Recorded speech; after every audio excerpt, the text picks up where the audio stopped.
Yes, people, what is happening? And welcome back to the Premier League show on AIM Sports. We've got the Game Week 13 review and Game Week 14 preview because the midweek games are finally here. And it's been a long time coming, but finally we've got the midweek games underway this week. I've got the lads back from fresh off the bat uh of the Game Week 13 preview. The lads are back. We're gonna review Game Week 13 and preview Game Week 14. Josh King, uh, Jack and Prophet. And Josh, when I say Josh King got me 5 points on my fantasy and he was on my bench. So, or was it Josh King? I don't remember what it was. Regardless, big up, lads. Hope you guys are well. Meh. Football wise, meh. Life. Well, Oh, no, life's good. going fine. Yeah. Life's good. Life's good. Football's good. Ish. Red Card FC. I'm not again, but we'll talk about it. We'll talk about it so much more. Big up everyone. Prophet and Jack. Yeah, man. Good week, to be fair. Good, decent weekend. My team finally Same. won a game, so. Same here. Good week. We'll Battle mid-table, man. yeah, we'll get into that in just a bit. Big ups to Mr. Joshy J. Big up to you, bro. Make sure you guys subscribe to his channel. Everyone, Mr. Joshy J. Proper lad, proper United lad, and F1 fan as well. Big up to you, bro. Big up to Lumen, who's in the chat with his 10,000 accounts. Hope you're well, my guy. Anyways, There you go. I mean, there's only one place to start. Actually, before I do, make sure you guys subscribe to all the mandem in the chat, on the panel as well. I'll put the links in the chat. Josh's channel, King's channels. It's got two, Prophet's channel as well, and then AN Sports as well. Make sure you guys subscribe here. We're trying to get to 520 at least now. 8 subs away from there, and then we'll go on from there. And yeah, I mean, big up to everyone who's here. There's only one place to start: the Battle of the Bridge. Chelsea won, Arsenal won. I think. Okay, let me ask this question: who's more upset about the result? Raise your hand. Really? All right, we'll start with the Arsenal fans first. Well, Josh, Akavin, take it away, mate. thank you very much. Sorry, Prophet. Sorry, were you saying, Prophet? I said take it away, Josh. Take it away, Josh. Listen, I've done my reaction to the game on my channel, and that was very explicit. I'm not going to get explicit on this because this is family friendly, football content do. only. You know how it You goes. have to. How- No, if you have Listen, to. It's not fucking First funny. of all, if I take my Arsenal hat off and look at the game objectively, it was a really poor game, and I think every neutral will agree with that. There weren't many chances at all. I can think of about 3 shots or 4 shots that Arsenal had in the entire game. Chelsea's finishing was poor in that first half. And I think the precedent was set within the first few seconds. João Pedro bulldozing into Mosquera. Chelsea made it physical very early on. We had to counter that. I think the loss of Saliba due to the knock and training was a big loss, not in terms of our defending, but in terms of our build-up play. Because it's clear that Mosquera and Hincapié as a centre-half partnership aren't very comfortable at all. I feel Hincapié grew into the game. I liked that moment with Pedro Neto because not enough of our players are like that. But yeah, Chelsea were very good. Chelsea were by far the better side with 11 men and with 10 men. I mean, where do you start? Reece James was absolutely phenomenal in midfield. We were poor. We were very poor. I feel Chelsea players were very, very fired up for the game, and you could tell from the challenges that were coming in. Cucurella should have got booked early on, in my opinion. We had about 3 yellow cards in the first 15 minutes, and then obviously the first main talking point of the game is the Caicedo red card. In my opinion, Stonewall red. There's no complaints about that. And his Oscar level acting, whilst impressive, was also quite scummy, in my opinion. Listen, Anthony Taylor, I'm surprised VAR actually got him sent off there. But I mean, it's not the first time Caicedo's done that. And it's finally caught up with him. I'm not going to get into agendas. I'm not going to get into Twitter arguments. But I feel like he, in particular, was very fired up from the Rice Caicedo social media discourse, and he took it out on Marino's shin, and luckily Marino wasn't injured off that. Second half comes about. Chelsea, perfect start for them. Poor defending from a corner from an Arsenal perspective. We get back into it about 10 minutes later. Bukayo Saka, because Cucurella got booked, Saka could have a go at him more without getting grabbed, and he crosses it in. Marino 1-1. I said this on my reaction to the game on my channel. Grab the ball immediately, Mikel. Like, please, don't do that. Don't start celebrating. We're playing against 10 men here. Get the ball. I don't care how good Chelsea are. I don't care if it's away at Stamford Bridge. You want to win the league title, you have to beat teams that are down to 10 men. And we simply didn't play well enough to warrant all 3 points. There was a Marino shot on the 88th minute, which is, I think, the first attack where we really got a shot off since the goal. Gyökeres couldn't reach the ball in time, clattered into Sanchez. And Timber, man, in the last minute, you got to leave that for Gyökeres because he had to tap in. It was reminiscent of last season at Stamford Bridge when Trossard nicked the ball away from Havertz for a tap-in the last minute. Like, Timber, mate, Gyökeres was right there. That's our striker. But anyway, in terms of the game, Chelsea were far better. Reece James was absolutely phenomenal. In my opinion, the man of the match. Apart from Raya, Rice, and maybe Timber, I thought all of us were poor. I thought our substitutes were absolutely horrendous. Lewis Skelly was awful when he came on. Odegaard didn't do anything when he came on. Madueke was awful when he came on as well. I would have played Saka on the left and Madueke on the right a lot earlier than Arteta did. And then who was the other one? Who else came on? Gyökeres, he got no service as per usual. And listen, Chelsea, if it stayed at 11 men, I think Chelsea would have gone on to win that game. But luckily for us, they didn't. And I feel Chelsea will be the happier side because at the end of the day, they were down to 10 men. But I'd argue their performance probably merited 3 points, much more than ours did. So swings and roundabouts, it's all about opinion at the end of the day. But in my opinion, Chelsea will be happier because they were down to 10 men. But obviously a missed opportunity from being 1-0 up. Yeah. Jack?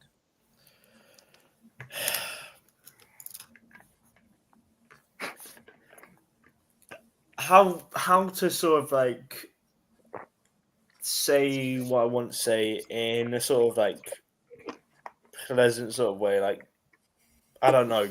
The game was shit. Chelsea, as I mentioned on like my Instagram story yesterday after the match, like Chelsea were a better team. You look at the amount of chance they had. João Pedro had a chance which he got after he dispossessed Hincapié in the first half. I can't remember whenabouts in the first half it was, but he puts that away. Chelsea should have been 1 or 2-0 up by halftime. Realistically, Pedro Neto had quite a few chances. He was causing us trouble. Big up. Like the whole fucking performance, I know was just absolutely shit from an Arsenal perspective. I was discussing this with Josh earlier, and pardon my French, but Arteta, when he's been at Stamford Bridge for like the past 3 seasons, he's an absolute pussy. He's an absolute pussy, and I know that. I know. I'm just saying it as it is because he is an absolute clown. Like the whole flipping way we were playing, and yeah, Chelsea, they turned up. They were being quite physical. They were showing why they are in the so-called title fight, if you will. I know they're still 6 points behind us, but fuck it. If we lose to Brentford midweek, Chelsea win, gap goes down to 3 points again. And given the fact that City won against Leeds mid-afternoon on Saturday, and Liverpool won yesterday, Isak with his first goal. I know we'll discuss that later, and I just also want to call out quickly Joey Barton, you fucking prick. He ain't Somalian. He's fucking he's of Eritrean heritage. You fucking. I want to use certain words here, but I'm just gonna call him a fucking prat. I'm not monetized. Don't worry, you can say it. I'm fine. Like that guy's an absolute fucking clown, Joey Barton. Oh yeah, talking about like sorry, I'm just going a bit off track here, but No, you're fine, bro. I hope that gets brought up at some point again when, say, Isak scores 10 goals at the end of the season and then just does this to Joey Barton, just pulls a middle finger out and whatnot. No, Josh. Isak is of Serious? Eritrean heritage, not Somalian, and I know that people might get mixed up with that. Think like, what the hell's an Eritrea? But yeah, Habesha Bula, as King is saying in private chat, like Habesha, that's like Ethiopia and Eritrea. That's like the collective noun that they use amongst one another. So yeah, just want to point that out. But going back to Chelsea Arsenal match, like as Josh mentioned, like when we got our equaliser through Marino, decent goal. Just get the ball back and go for a fucking winner. And we didn't show that sort of fight. Obviously, as Josh mentioned, there was like Gyökeres chance, like and the Timber chance, which should have been left for Gyökeres. Like apart from that, what other fight did we show? What other sort of like minerals did we show? Because we kept giving the ball away to Chelsea, and just the whole sort of psyche in that Arsenal team after that match, after the fact that we'd beaten Spurs the previous weekend, then we beat Bayern, who have just shat on us consistently over the years, and then we go to Stamford Bridge and we just shit our pants. Like, what the fuck? Like, you're challenging for a title. You win those sort of games against your rivals. Even like you win against Chelsea, you get 2-1 win, something like that. You go 9 points clear of them. Like these are the sort of margins which you have to kind of do. As I think we mentioned this in a previous stream, that it's City in their Centurion Premier League title running season. De Bruyne scored a winner at Stamford Bridge, and it's like those sort of statement wins in a way that you take forward that and potentially propel you to like. They won Old Trafford that year as well. Yeah, when Mourinho was manager. Like you do that, you win those sort of games, which say it's not like you're not 100% like the favorite. You're not exactly the favorite going into the match, but you just take advantage of the momentum you're currently on, given the fact that we are unbeaten in 17 now or something like that. And the last team before Chelsea to actually draw with us was Sunderland, and then before it was obviously City, and then we also lost to Liverpool. But that's not my point. Like the mental fucking fortitude, the minerals that the players had there, like it went straight out of a fucking window. We left it on the pitch against Bayern. That's literally what it was. But yeah, I'd like to pass this on to Big King. African King Academy, Chelsea fan, Stamford Bridge. Talk to me. I'm pissed off, actually. I'm pissed off with the fact that we should have won that game. I'm pissed off the fact that red card cost us another 3 points. This is the third game in a row. Well, this is our fourth red card. One of them didn't matter because it was right at the end of the game. But 3 red cards have cost us 9 points. 3 red cards have cost us against Man United, Brighton, and Arsenal, all teams we should have beaten. Prior to getting the red card against Brighton, we were dominating them. The United one was too early. We should have never got that red card. And then this game, dominant with 11, dominant with 10. It says a lot when we have the same amount of shots on target as Arsenal, even though we were 10 men for half the game. For me, the performance was good, really, but it doesn't mean anything. I said it all week. I wanted to win this game, regardless of performance or regardless of anything. I wanted the 3 points. We needed it. We needed it because it kind of put our statement out there. And the thing I said all week is I'm not worried about Arsenal. They showed that on the pitch. None of their players played well to the level of what they showed against Bayern or against Tottenham. None of them. But we let ourselves down with the red card. Caicedo played the moment rather than actually just calming down a bit. Anthony Taylor was card happy. VAR's available now. You can't get away with that kind of stuff. Back in the day, that would have been a yellow. We would have played on. It would have been gotten away with because Anthony Taylor is a terrible referee, and he didn't even initially put it as a red card. So no VAR. That's no problem. But it was a disgusting challenge. Sorry, everyone in the Prem's terrible, King. Not just Anthony Taylor. Everybody. Every referee. All the rest as a whole. They all are. But sorry to cut you off, bro. No, it's all good. It's all good. But for me, okay, we'll get the BS out the way. Anthony Taylor was a terrible ref. He should never ref these big games again. Man wants to be the superstar. Man wants to be the center of attention.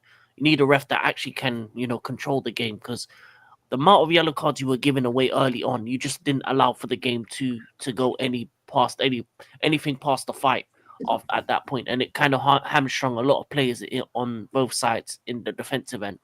Cucurella, I think there was at one point the whole Arsenal back line was on a yellow card, which is ridiculous. Allow for certain things to happen. Maybe second or third challenge give a yellow card rather than the first ones, so that at least or give one yellow card and explain to the captains that this shit ain't gonna happen, and actually control the game, because that's what you're meant to do as the referee. But you're a bum. In terms of the players, for me, the outstanding player was Reece James. He was the best midfielder on the pitch, which is crazy to me. All the conversations going into the game was Rice Caicedo. Well, what about Reece James? What about Reece James? People want to talk about Reece James and Timber. Yeah, he's won that argument. And guess what? Reece James is the best midfielder on the pitch as well. Caicedo was getting sent off. Declan Rice was getting body bagged. Yeah, and Zubimendi isn't good enough either. Any little bit of pressure on Zubi, he wasn't good either. I think it showed defensively you need at least one of Saliba or Gabriel to be on the pitch. I don't think Mascara and Hincapi together works. I think you need at least one leader in the back line, which makes sense. It does make sense, because that's why Arsenal's defense was a bit more shaky. Obviously, terrible defending for our first goal, vice versa with the one we've conceded. But for me, this game proved everything that I felt or thought about Arteta. When it matters most, when he needs to win a game, when it's against 10 men, when he has the opportunity to make a statement, he lets himself down. He doesn't do what was necessary. For me, Arsenal have the squad and the team to win this league, but Arteta's going to stop you. And we're not the problem here. The problem is that City won their game and they're now 5 points behind you. You've given the Blue Sharks something to nibble at. You've given the Blue Sharks something to catch. And you know what happened last time. When it's Pep versus Arteta, we know who's winning that race. And for me, in terms of my team overall, I think we played well, but it doesn't matter. The draws are losses to me.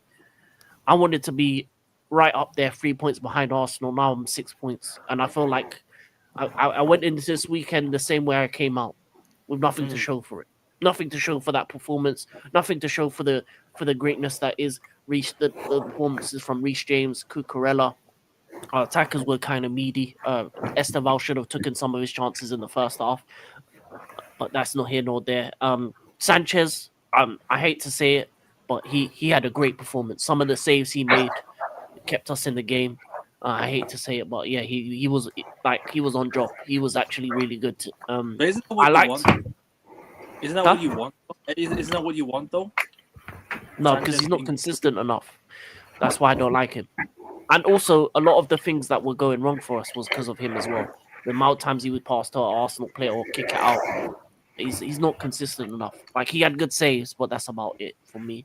And the other thing I want to say is I like the tactical flexibility of Maresca on the corners to have 3 man out of the box, to empty out the box.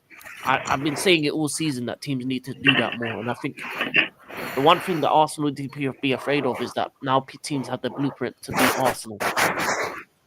So going forward, it's gonna be a long season for Arsenal. You now have the blueprint to stop the corners, have 3 man out of the box, so there's less man in the box, less problems. You now have the blueprint to what you need to do in order to get into Arsenal's head is to be rough, to make it a fight, not make it a football match, and you can get a chance against them. And also the fragility of their manager. When it matters most, he ain't gonna show up. He ain't gonna turn up. And for me, I'm annoyed because a red card has let us down again. But anyway, I'm done. Jack, what are you smiling at, bro? Nothing. What is it? Trying to think of another thing to say. As King mentioned in that match, like the fact that like they mentioned this at halftime on Sky Sports, like Arsenal had 6. No, not Arsenal. Sorry, both teams had 6 yellow cards, or 6 cards have been issued by Anthony Taylor, which is the most in the first half of a Premier League match this season.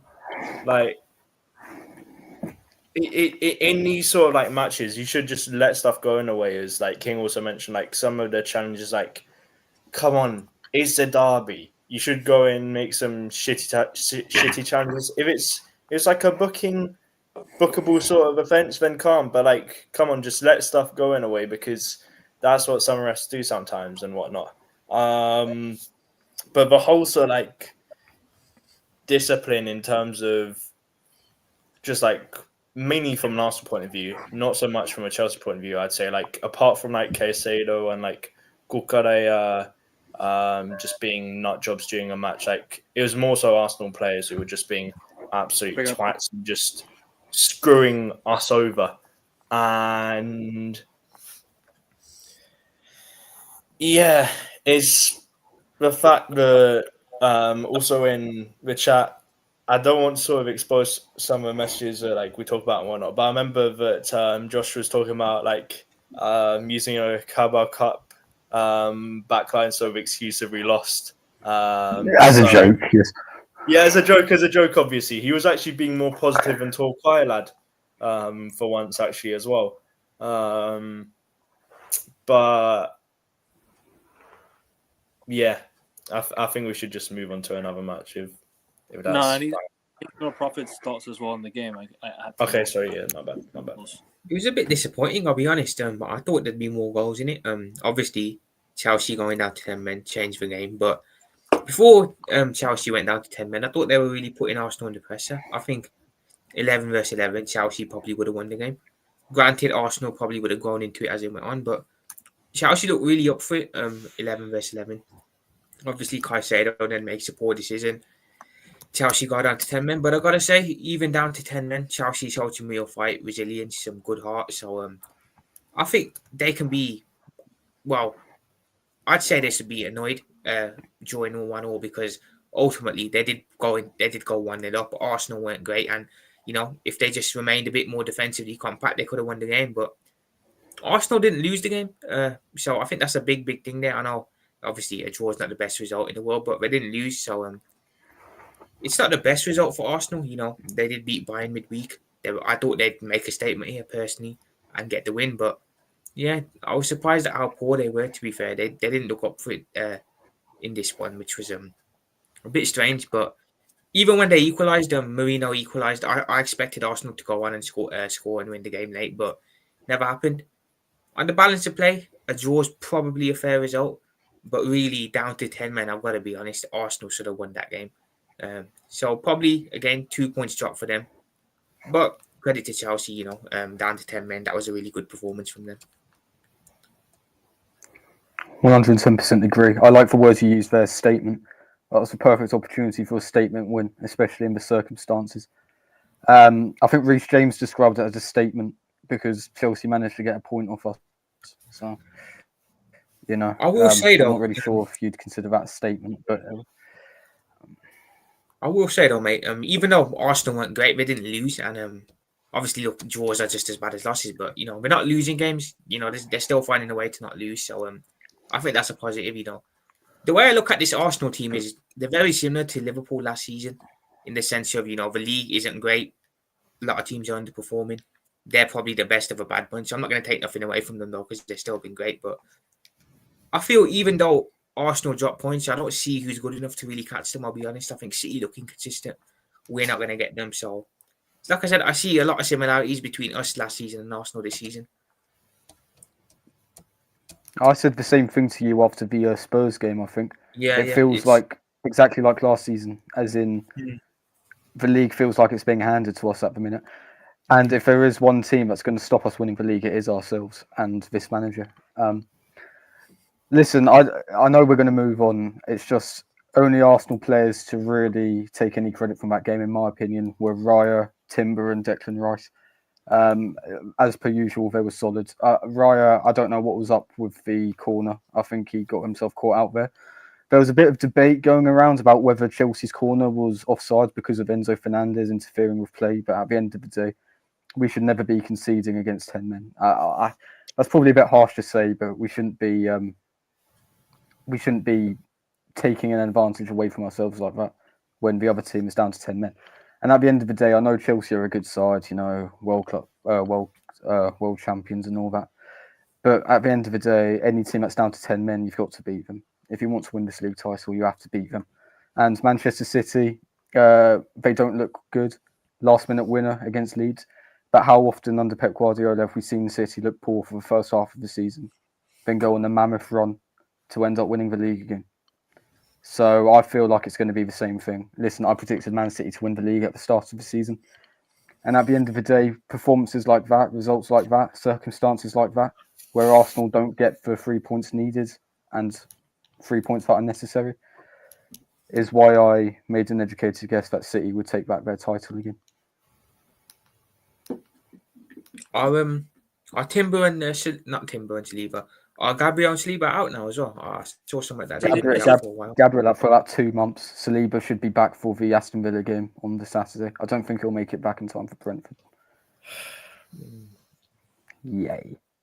That's fair. But if you want us to preview the Chelsea and Arsenal games coming up this midweek, then we can quickly do that before. No, I'll give my thoughts real quick and then we'll Yeah, go to it.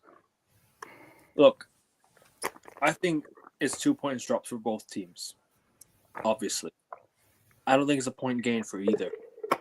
It's more 2 points dropped. Chelsea wanted to win this game because they're second and they're getting closer to Arsenal. Arsenal needed to win this game because they wanted to pull away from second place Chelsea. Like I always mention, even as a United fan, you guys can laugh at me all you like. Oh, United fan, oh this or that. I've seen my team win titles. I know what it takes to go to an away ground to win the league. You have to go away your biggest rivals and win the league. In 2013, we went to the Etihad and won 3-2. We went to Anfield and won 2-1. Stamford Bridge and won 3-2. This is what it is. You need to go to your rivals' grounds and win. If you want to make a statement and if you want to win the league, you have to go away to your rivals and win the league. Win the league. You have to win the games in order to win the league. You can beat all the Aston Villas. You can beat all the Fulhams. I always mention you need to beat these teams as well. You need to beat all these, you need to beat all these sides that are fighting relegation. You need to beat all these sides that are, fighting for European places. They're gonna put up a fight for you against you. You need to beat everyone. Exactly, pretty much. But the main game that you need to win is our away at your rivals. You've already won Old Trafford. You've already won away. You've already won against Tottenham at home. Now you need to go away and win there. You lost at Anfield. All right. Now you turn them over at home. Because down the final stretch of the league, you'll be facing these sides again. You'll be facing Chelsea at home. You'll be facing Liverpool at home. You'll be facing City away.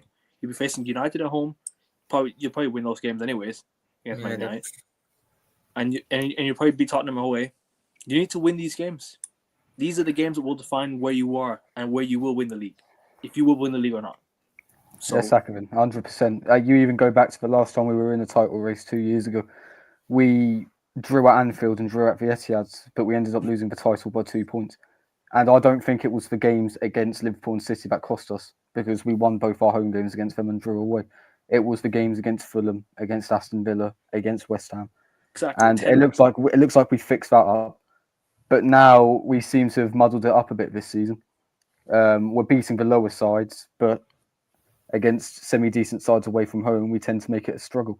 And I think Bossa Blue mentioned it earlier in chat. I think that's the blueprint on how to take points off Arsenal. And I think King mentioned it earlier.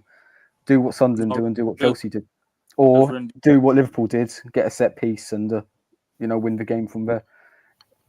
At the end of the day, that's the blueprint on how to take points off Arsenal. And Arteta needs to really come up with some ideas on how to get us over the line there.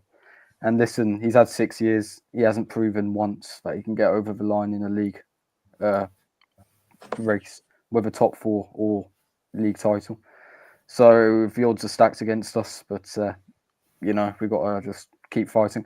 At the end of the day, when your club's 5 points clear, you're always going to be, even if it is against Pep Guardiola's Manchester City, you're always going to have an element of, okay, I can understand why we got a point there, we avoided defeat, and we keep that cushion. But yeah, at the end of the day, it's we're playing with fire. We really are playing with fire.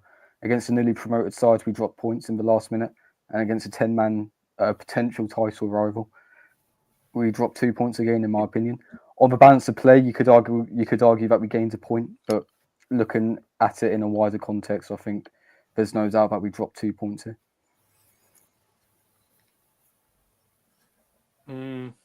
Spurs. Anyone else want to add? What City are now 5 points behind Arsenal, I believe, yeah?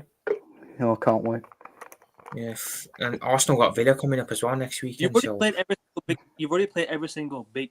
Okay, fuck big 5. You've already played all the big 5. What I will say about Arsenal though is they've got all the big teams now coming up in the back half of the season at home. So they'll beat United at home. They'll beat Chelsea at home, I believe.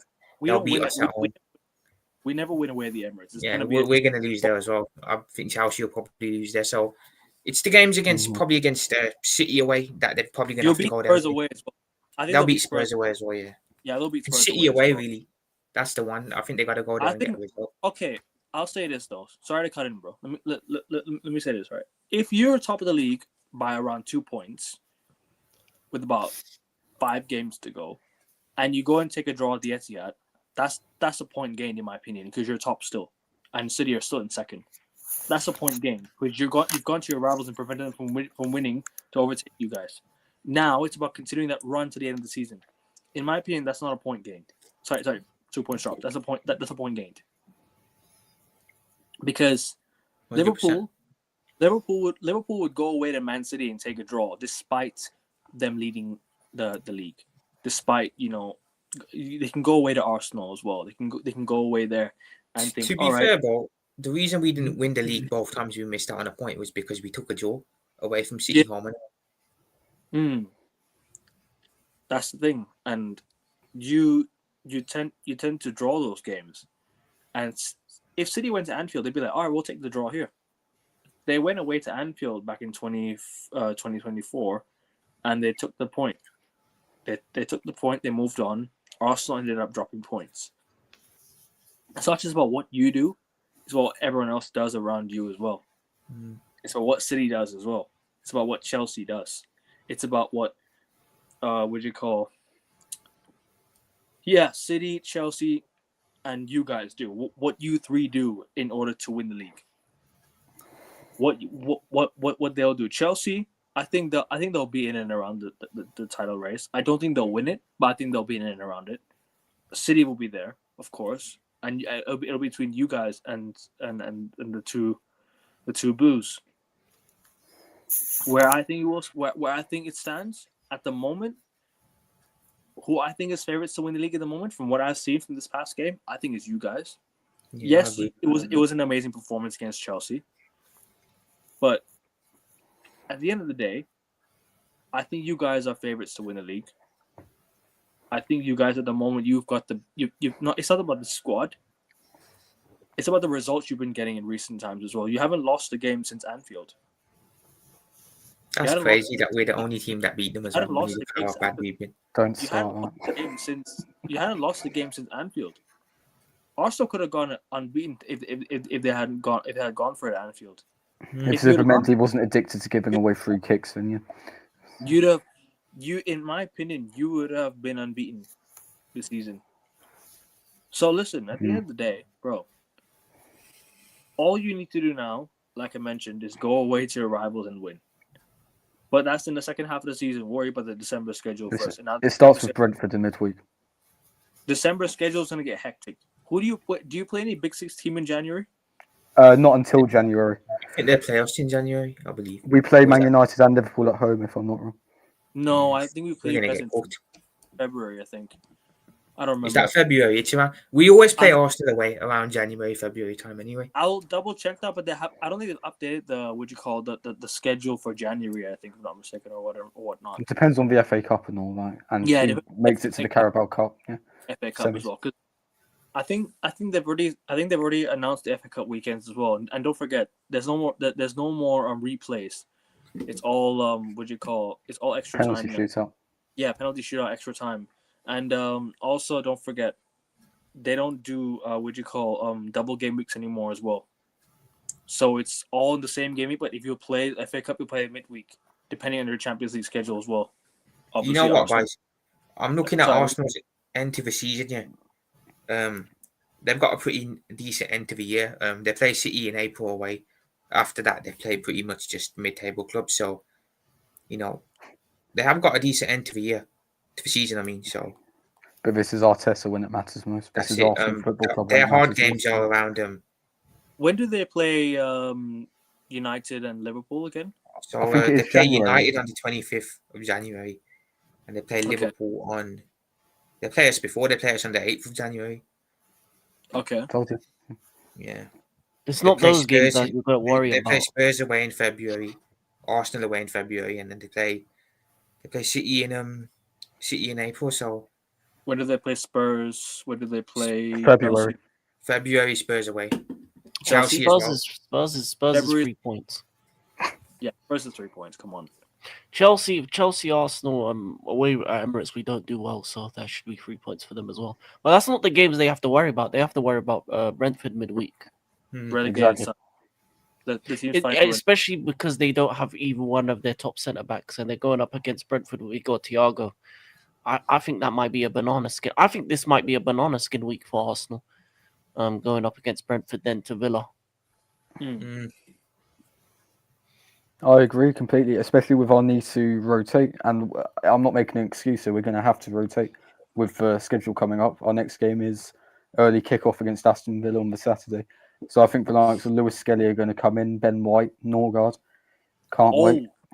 Play a game that you have to worry about. By the way, they're Palace good. Palace They're away. good. I mean, That's a tough game, bro. That's a tough game. United went there and won yesterday, so Yeah, but at the end of the day, Yeah, but Palace are bad after European nights. They got tired out in the second half. not really. They not haven't won really. after European night. I They've don't get lost all how. their games after European night. It's their squad depth that's what's gonna let. That's what I said about European. They can't handle it. You saw them in the first half; they were bopping you off the park. In the second half, they got tired. But even then, King, like forget about that. Like if they're playing Arsenal away on a clean slate week, there's no they'll that's gonna be a be a tough problem. game. That'll be a tough game. It'll be a tough game.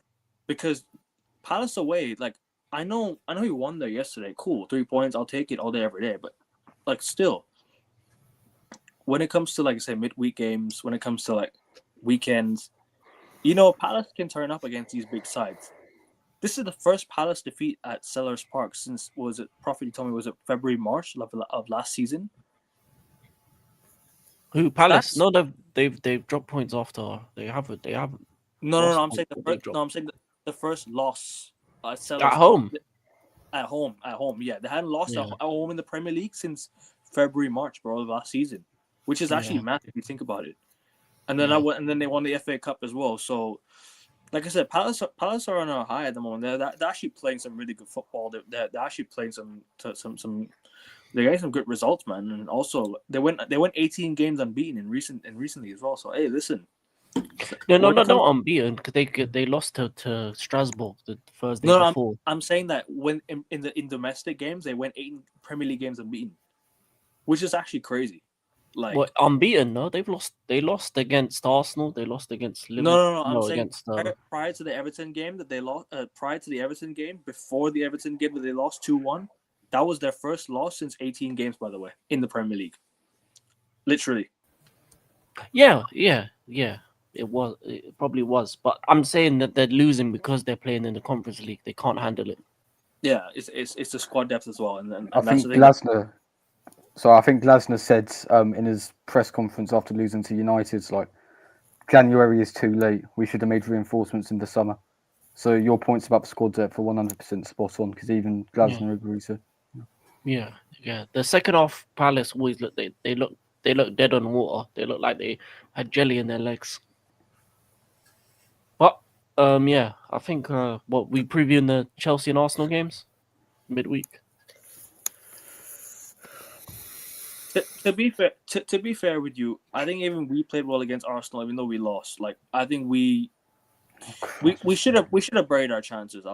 We should have buried our chances against Arsenal. But at the end of the day, sorry, what were you gonna say? Sorry, no, I don't want to get into this debate again. It's like you guys lost. Like, I don't understand the It's irrelevant. whole But still, revisionism. What I will say about that game is I do think United, that was probably United's best performance of the season. They had 62% possession in that game, which is mad because United on the ball are not a good team. So they always do well against Arsenal, though, don't they? United, home and away. So not well that's against probably Arsenal. the only game they're hoping. They do enough to or 3 points at Old Trafford. Arsenal and Chelsea are notoriously shit at Old Trafford. So, Yeah. Well, to be fair, Arsenal have got a couple of wins there now in recent years, haven't they? Arteta is like the third most Premier League wins against Manchester United. Yeah, also second only to Guardiola and Wenger. Do you know how embarrassing that is? That's crazy. Yeah. But yeah, I mean, King, I suppose you take it away with the Chelsea Leeds preview. Oh yeah. Chelsea Leeds preview. I just beat Leeds. I don't want no. I ain't really got much to say, man. Leeds are trash. They're relegation fodder. We need to slap them up. And the problem with Chelsea is they play to the opponent's level. Don't do that. Just get the 3 points. Be 3-0 up by half time. Maybe make some rotation at the end of the second half, and then go on to the next game. I just want us to steamroll them. Take our 3 points at the Ellen Road, and then move on to the next game. I hope you win, King. I hope you win. Obviously, no Caicedo, so it's going to be Andre Santos ball. So I'm going to be living life. But yeah, we need to just beat them up. I don't want to drop points to Leeds. Fuck Leeds. And yeah, that's it really. There's not much else to say. Not much else to say. In the midweek games, you just got to take your 3 points, man. It's going to be a busy. It's going to be a busy winter period. Fortunately for us, we don't have any African players for once, so we ain't going to lose anyone for AFCON. So just get as many points. Just start collecting points. We dropped 2 on the weekend. We need to make it back up. We can't afford to continue dropping points because there's teams behind us that are playing really well, like the Villas and that. So we need to win, maintain our top 4 position, and continue on the positive trajectory. But yeah, that's it. Anyone else want to add on Chelsea before you give a score prediction? It's a game they should be winning, isn't it? Really, Leeds at home. So Leeds away. is it away? My bad. Yeah. Yeah. Leeds away. They should be winning that. At Bellin Road.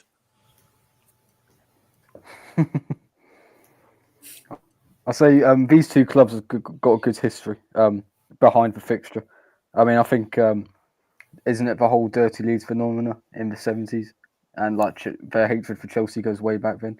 Should be a tasty one. They were very close to snatching a point at the Etihad, so it's not as if it's going to be a walkover for Chelsea, I don't think. But I think they have enough quality to get the 3 points and remain on Arsenal's coattails at the top. I think they play on the Wednesday night as well, so they'll be playing around the same time as Arsenal and Manchester City do. And it's going to be crucial for them to build up more consistency, because they've been consistent over the last few months, and they just need to keep the train going on, I suppose. City play on Tuesday, by the way, 7:30 kickoff. For them against City. That should be 3 points as well. And Chelsea's match is at 8:15 p.m. UK time. Arsenal Brentford is at 7:30. The only two matches like on Wednesday the 8:15 kickoffs Leeds Chelsea and Liverpool Sunderland, by the way, and then the rest of the ones on Wednesday just like 7:30, and then as for tomorrow, Bournemouth Everton, Fulham City, and then at 7:30, and then the late kickoff is Newcastle Spuds at SJP at 8:15 p.m. UK Newcastle time. should win that comfortably. Yeah. Anyways, thoughts on Chelsea, Jack, and real quick. Jack, you want to add? Couldn't give a damn, to be honest. We'll see how they perform. Just focus on how we perform. That's my take in a way. No disrespect to Chelsea, obviously, but like, yeah. King, when was the last time you lost? Was it Sunderland? Was the last time you lost? Wasn't it? Yeah, the only loss we took in November and in November October time was Sunderland. Yeah. Hey, it's been a really good month for Chelsea, by the way. I can't lie to you. I think Chelsea had a good month. Like you beat Barcelona. Should have been better. We should have been better. Beat Tottenham. Who cares? Nah, still, it's a good feeling for you guys to beat your rivals, anyways. No, we always beat Spurs. Spurs is, that's the. I look at the table, I already have the 6 there. Already got 6 points in the bag. Fucks. Fair enough. Arsenal fans should be doing the same, by the way. But anyway, like I said, it's been a good month for Chelsea. Like I said, it's hard to look past what you guys have done, especially in the Champions League as well. You won your games. You beat who else did you beat in the Premier League? What was it? Was it against Wolves that you won 3-0 in the Prem? Burnley. You got pretty much maximum points almost, except obviously the Arsenal game. Aside from that, you were 2 points shy of maximum points. Hey, listen, I think Chelsea fans should be happy with the direction the club is going in at the moment, but I think now December is where you really should try and really pick up the pace. King left there, but I think this is where Chelsea pick up the pace, and I think this is where they need to slowly just get the wins where it's needed, and improve their disciplinary issues, man. And really improve their disciplinary issues, because they're always getting sent off they're always getting a red card every single game. Like, what is it with Chelsea and getting red cards, man? They need to for real. Chelsea needs to stop getting red cards. That's gonna be their downfall this season. It's with the red cards. If you can improve your disciplinary issues, Chelsea will be a force. This is where I think Chelsea down to 10 men against Arsenal, you could have won the game. That's where I think you could have won the game if you had 11 men on the pitch. So, like I said, if you improve your disciplinary issues, I think Chelsea will be fine. Going forward, you'll be good. Just the red cards, like I said, you need to lessen down. But, and I want to add, Jack, just a point about Chelsea real quick before we go to prediction. King, score prediction, take it away. 3-1. Chelsea. We'll concede one. It's gonna be difficult because Ellen Road's they're gonna be feisty. It's a late night under the lights. Can I quickly correct you there? It's not Ellen Road, it's Bellen Road. Bellen Road. I don't care. It's Leeds. Bellen Road. Mommy. But yeah, no, it's a tough ground to go to. The fans are gonna be up for it as well because it's an old school rivalry, as Joshua said. So we just got to not play the occasion again and just come out with the win 3-1. What were you gonna say, Jack? I said Belen Road. Because those lot should have beaten City. Those lot should have got 3 points on City and actually taken the pressure of us. That's how much I was so I felt so down about the game. I was like, I didn't even cheer for any of the Leeds goals. So I was like, what the hell? I couldn't care less. Leeds scored. Whoop-de-doo. I didn't even care that Leeds scored. I was just like, whatever. Leeds scored. I don't want to cheer for those goals. But cool. Jack, you might as well take a score prediction. personally, yeah, I'm just gonna go 3-1 as well. Just comfortable win for Chelsea. And fuck Leeds. Yeah. Josh? I think it'll be another game of late drama involving Leeds losing a point. I think Chelsea will get a last-minute 2-1 winner. I think they'll be a bit jaded because they put so much effort in emotionally and physically in the Arsenal game. They will rotate quite a bit. I think Maresca is no stranger to rotation, so their performance might be a bit.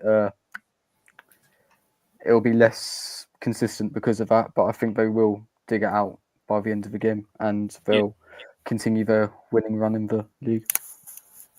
Well, Score prediction. unbeaten run. Score 2-1. prediction. 2-1 Chelsea. Yeah. Profit. Yeah, I agree. I think 2-1 Chelsea as well. Yeah, I'm gonna go 2-1 Chelsea. I think Chelsea will just about nick it. I think they'll be fine. I think Ellen Road will be tough to go to, as much as I take the piss of Ellen Road.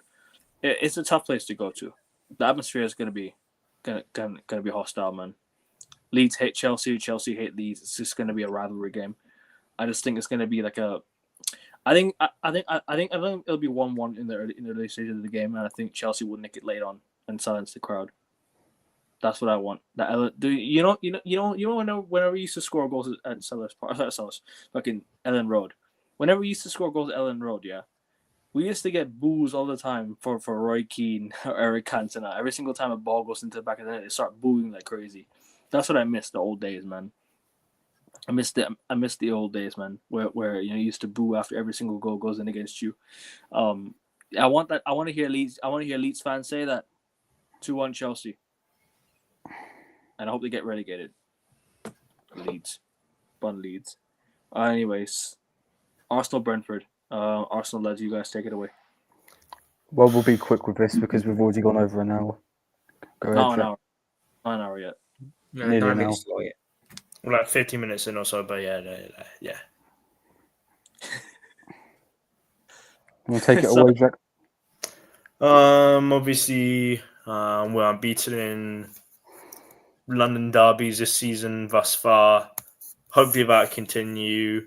I mean, I haven't been paying a whole lot of attention in terms of what happened at the weekend with Brentford, but I'm aware they lost to Sunderland, if I recall. I might be wrong on that, and if I am wrong on that, then shoot me. Give me a second. They beat Burnley. They 3-1. won against Burnley. Shit. They won 3-1 against Burnley, but I think Igor Thiago got injured, if I recall. But he got a brace in that. Yeah. I mean, Brentford, they're on a decent run of form, I'll just be honest. Like they're like a stalwart Premier League team now. They are, and I don't want to jinx this, they are like what Burnley were about 5-6 years ago, where Brentford haven't gotten to like European competitions yet, like Burnley did in 17-18 when they finished 7th that season, if I recall, just behind Arsenal and Chelsea. But Brentford, they've just got all the hallmarks of a very solid sort of like Premier League team. Not like a bit like Stoke in a way, but not with a fucking like Pierre Crouch up front and just having Rory Delap whipping in long throws to like players like Ricardo Fuller and whatnot. But like thing is with Brentford, they always turn up against Arsenal. They always turn up and try and just get one over them. Just like last season where we drew 1-0. Visser, I believe, scored the equaliser in that match. After I can't remember who it was who actually scored for Arsenal in that match. Josh will probably remember. Which game? Which game? 1-0 at the Emirates last season. Oh, it was T. Pizzy. Oh, yeah, it was him. And obviously we beat them at that. We've been unbeaten at their ground since obviously the 2-0 loss against them on the opening day of a 21-22 Premier League season, where we lost 2-0 to them. Sergi Canos and I think it was Christian Negro with the 2 goals. and although this is the Emirates, to be fair, so who knows? I'm just gonna go out there and just say 2-1 Arsenal. Probably will be proven wrong again, just like yesterday, but who gives a damn? I like to pass this on to Big Josher. Oh, I agree with everything you said, Jack. Like I said earlier, there's going to be some rotation there. I think Lewis Skelly will come in. I think the centre backs will stay the same. I think Ben White will come in. I think Norgard will come in. I think Ødegaard will start. I think Martinelli will start on the left again. I think Gyökeres might start up front. I think Saka may play again. Not that I necessarily want him to, because he just needs his rest. But you know what Arteta's like with Saka. If you want me to give a score prediction, I mean, Brentford are in good form. Igor Thiago's in good form. Damsgaard's in good form. It's not going to be easy, but I'll go 1-0 to the Arsenal. I think we'll rely on our defensive platform and nick a goal off a set piece like we did against Palace and Fulham and Manchester United and Newcastle. So, Jack, what's your score prediction? I said 2-1 Arsenal. I'll go 2-1 or 3-1 Arsenal. Can't really pick. 2-1 Arsenal. They'll nick it. Also, what's his name? Big up AFC always. Big up to you, my guy. What's his name? Reece Nelson is ineligible for this match because obviously he's playing against his parent club. And also, just want to say this as well. Like, does anyone remember Josh De Silva? The guy, I remember he scored he has played for Brentford since 23-24. I think he did his ACL or something like that. He was his former Arsenal player, didn't play for us in the league, but I think he made a few appearances in the League Cup back in 17-18 and maybe even the Europa League, to be fair. But honestly, hope he's back soon. It's saying on FotMob he's back in December, but he hasn't played for Brentford since 23-24. So yeah, just want to say that. Yeah. King? Oh, what score prediction? 1-1. Yeah. It feels like it's just a draw and all over it. If Igor Thiago was available, I would have gone 2-1 Brentford, but I think he is actually. I He's think he available? might be. I don't know what the extent of his injuries or niggle that he Yeah. has, to be fair. yeah. He's I don't the captain in an FPL, man. I'm so fucking I'm so done, man. With not captaining players that bag braces and everything. I mean, that's You know what I unlucky. mean? But yeah, 1-1. I think it's gonna be a draw. but you saying 1-1? Okay, Profit. Yeah. I think 2-0 Arsenal. I think they'll bounce back. Fair enough. Which game do you want to go to next? Who you get the Since crap of City Leeds? Since we were on the topic of City and Leeds, yeah, we're on the topic of Leeds. We might as well go to City and Leeds. Profit, take it away, bro. I didn't actually watch the game, bro, but yeah, City went 2-0 up, and from what I saw of the highlights, Leeds came back, made it 2-2. They put in a decent shift, to be fair. I thought they'd get smashed, but looks like they defended well. They almost got a point, but Foden pops up towards the end of the game and wins the game for City. Big 3 points, to be fair, for City. They lost last week, so it's important they bounce back, and they got the bounce back, so they go 5 points behind Arsenal, and we'll see where it goes from there. well, Leeds, obviously. Sorry. This is Manchester City Fulham, Go isn't it ahead. now? Or we're reviewing the Man City Leeds game. Yeah, Leeds, why can't you hold on, lads? You had one job. Funny how 10 minutes were added on. That often seems to be the case where Manchester City aren't winning. But, that's by the by. Listen, Phil Foden scored in the first minute, scored in the 91st minute. Looks like he's finally back in form for the Citizens, and that's only going to be a positive for them.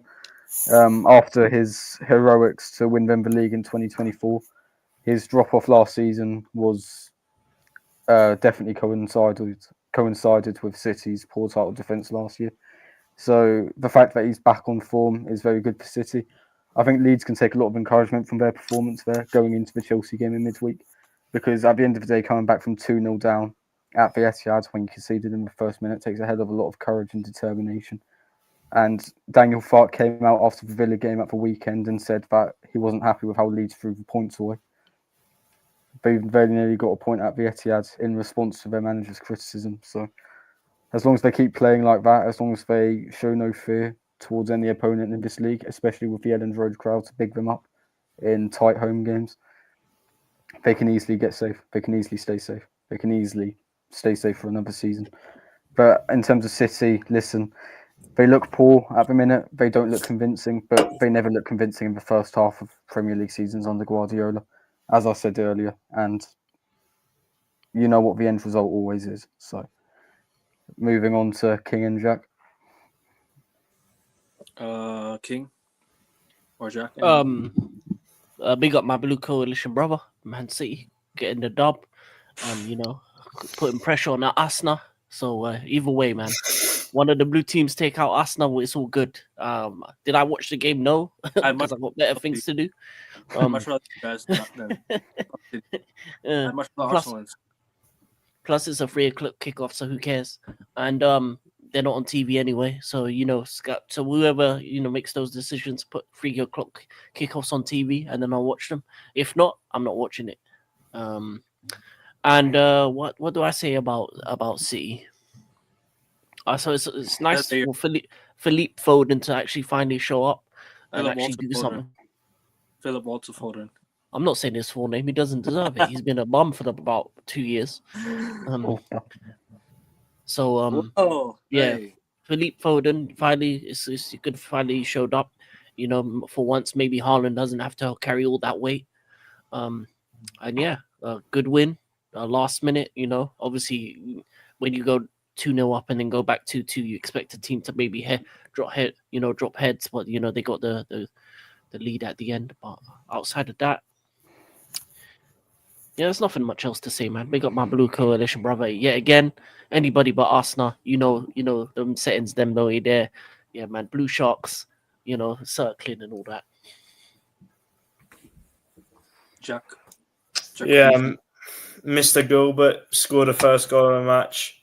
Scored the fifth goal of the match.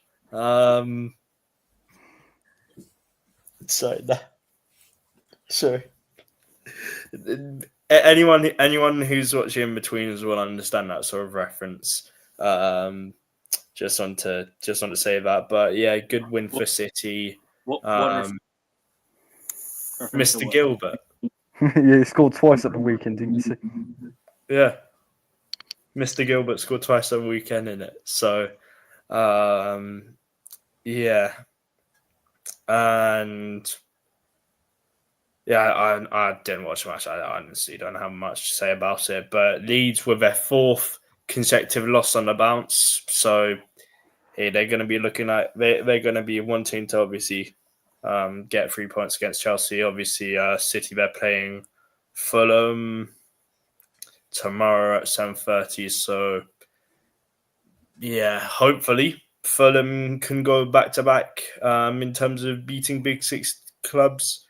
In the form of Man City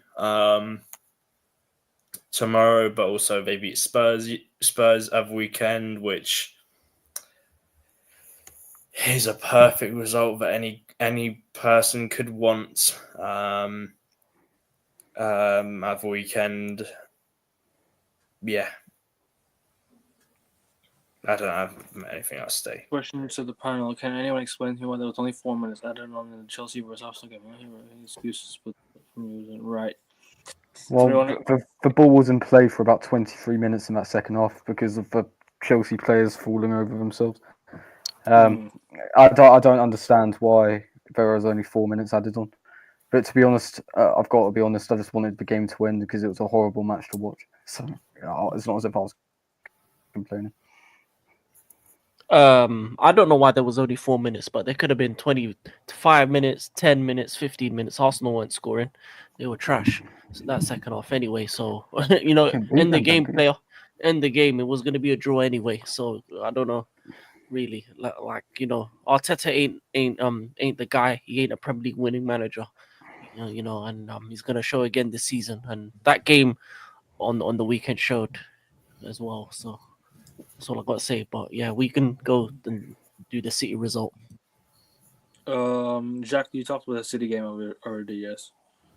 Not about like Fulham as well, sadly. But I'm going to like obviously Fulham won at the weekend, 2-1. It was City versus Leeds. Yeah, City against Leeds, but also Fulham are playing City tomorrow. Now, we'll give our score prediction in a little bit. We'll talk about the City Leeds game. I watched a bit of it actually.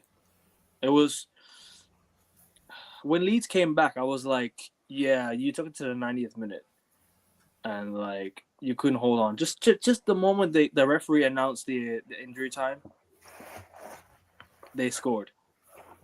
City scored, and I'm like, yeah, way to hold on to a lead. Leeds, but.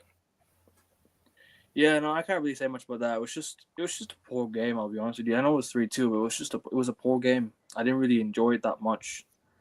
I didn't really enjoy the game. But anyways,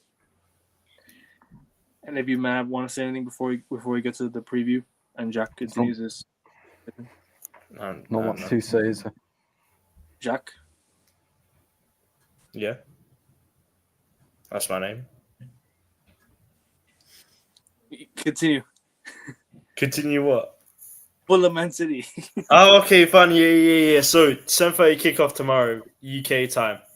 Fulham Man City, obviously, Fulham won at the weekend, 2-1 against Spuds.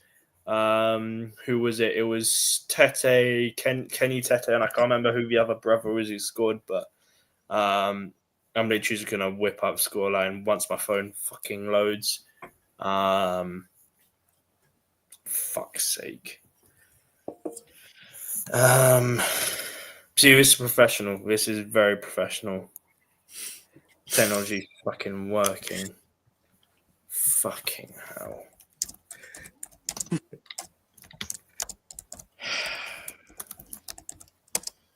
By the way, why was King laughing earlier?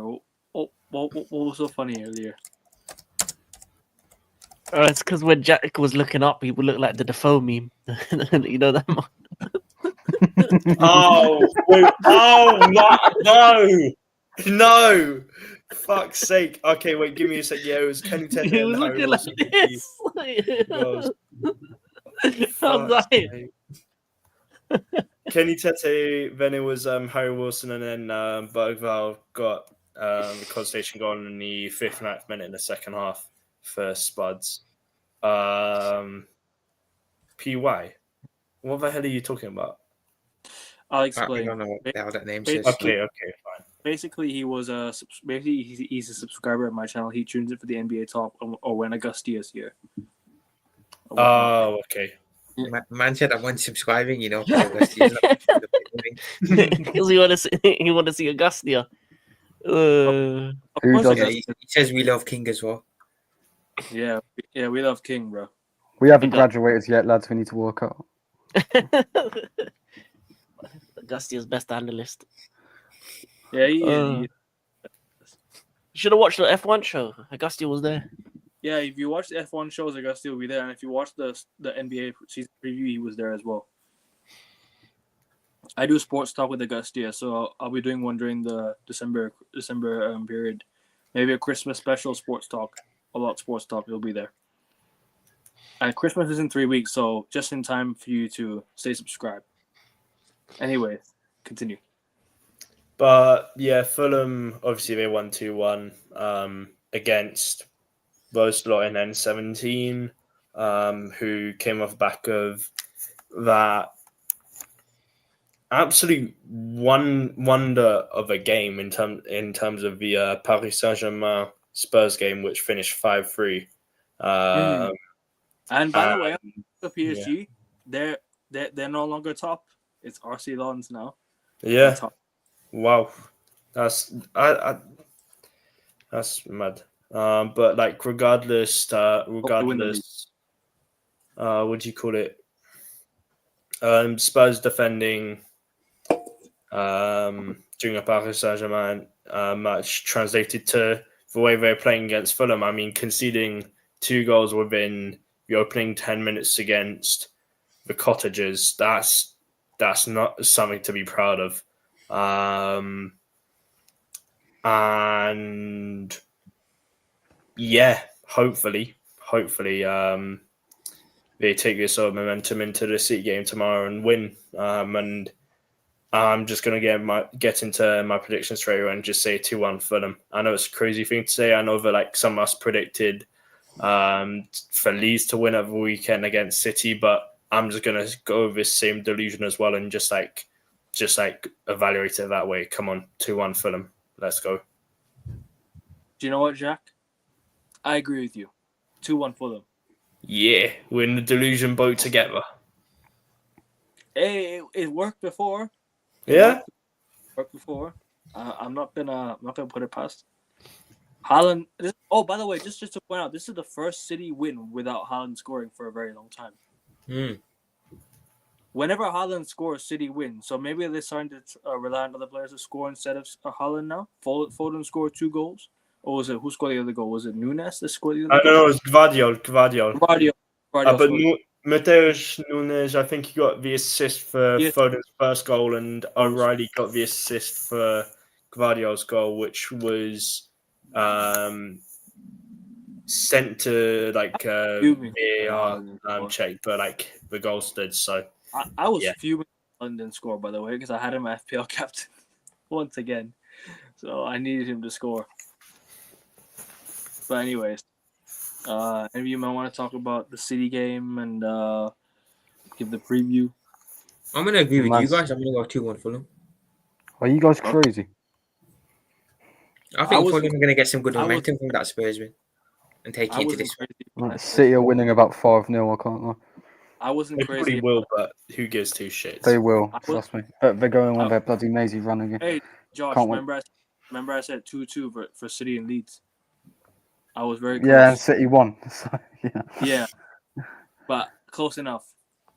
I'll go 5-0 City.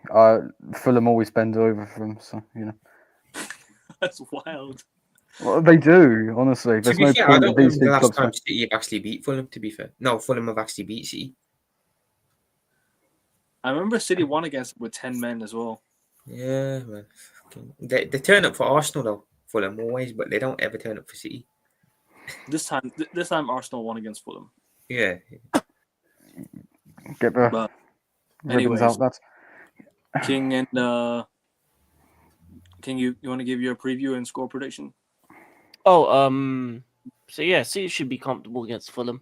It'll be difficult for Fulham because they have to rotate. They're gonna have to use probably either the same line or rotate a little bit. And because City has a bigger squad, they're able to do more.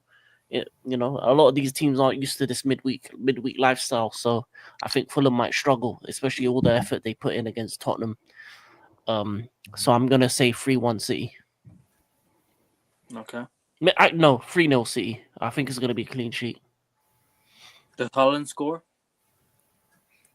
Yeah, I have him out of my FPL, so he's gonna score now. Okay. That's what always happens. Every time I take him out, he still starts to score again. I took Walter Mata out of my team, and he finally scored as well. Yeah, man. Oh yeah, by the way, just to let you know, like last time Fulham actually won against City was back in April 2009, 3-1 win, 12th April, in the Prem. That's the last time. Ever since then, was it not 3-2? Was it not 3-2? Was it not 3-2? 3-1. It was 3-1. 12th April 2009 in the Prem. Was it not 3-2 when they beat Was it not 3-2 when they beat City after a comeback win from behind? 07-08. It was 3-2 win for Fulham. Wasn't it 08-09? It was Who was the goal scorers? I don't know. I'm literally just on 11vs11.com. I cannot tell you who goal scorers. Right, give me a second.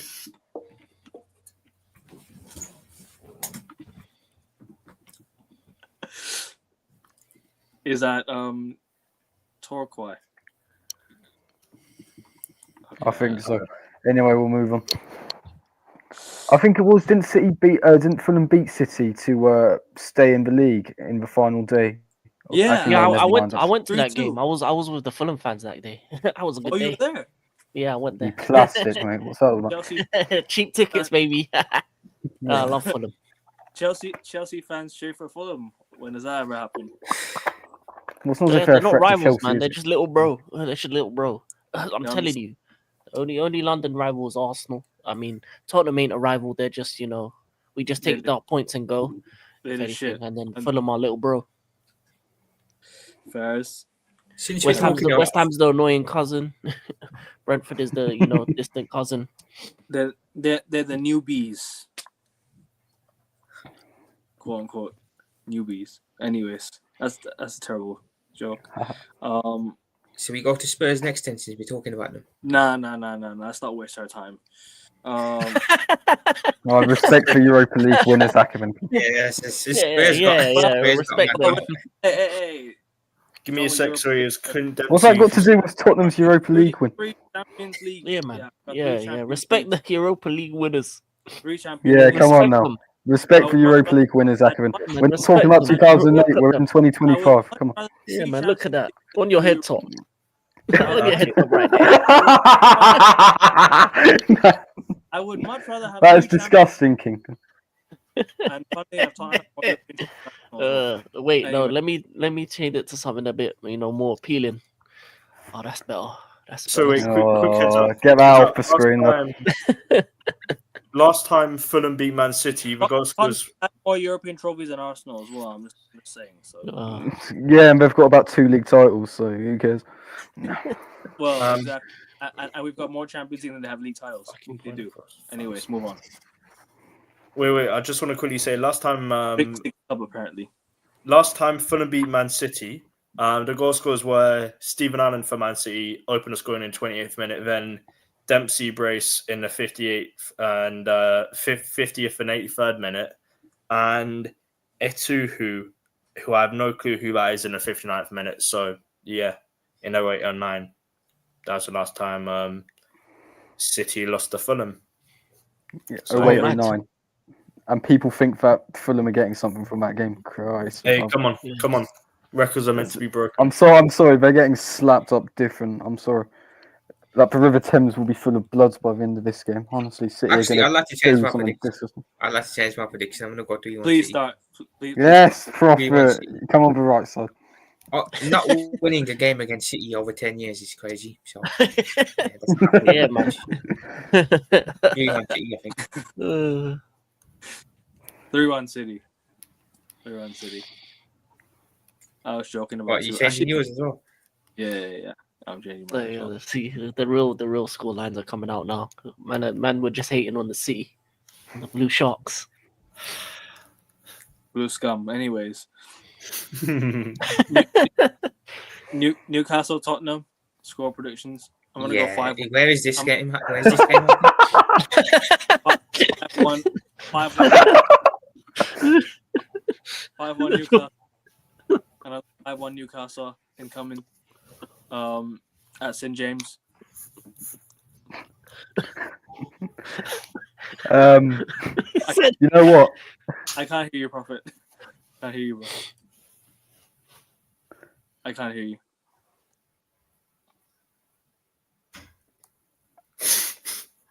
I can't hear him. He'll be back and we can hear him. Why are you guys laughing? This is the way you dropped 5-1 it. Yeah, 5-1. Yeah, 5-1 Newcastle. It actually might happen. Valid point to Bro. make, to be fair. Not a prediction. Bro, do you remember Expression's reaction after that 5-1 Newcastle game? Yeah. He didn't even do a watchdown for the PSG game, and Tottenham actually took the lead against PSG. Imagine his reaction when Tottenham took the lead against PSG, bro. He'd be shameless, right? In the shameless team. You can hear me now? Yeah, I can hear you now. Yeah. Sorry. 3-1 Newcastle. This is going to be straightforward. At St James's, they always beat Spurs, don't they? So Yeah. Yeah, Spurs last one there, like what, 2019? 2021. Nuno, so. last win. Around. Yeah. Anyways, anyone else want to go? You know what? I'm going to go with a 2-1 Tottenham win. I think it'll be one of the surprise scorelines. Against PSG as well. You can never trust them. Well, no. Hey, Tottenham did take the lead against PSG like twice. To be Yeah, fair, but so, they didn't win, did they? They didn't win, did they? yeah, good point. But listen, I mean, if Spurs lose, I don't give a shit. But like, I mean, Tottenham are the kind of club that will just do that. So I'll go 2-1 against Newcastle. Newcastle have been horrendously inconsistent this season, so I'll go with that. Jacuzzi. 2-1 Tottenham. Oh, fuck's sake, don't bring up that nickname.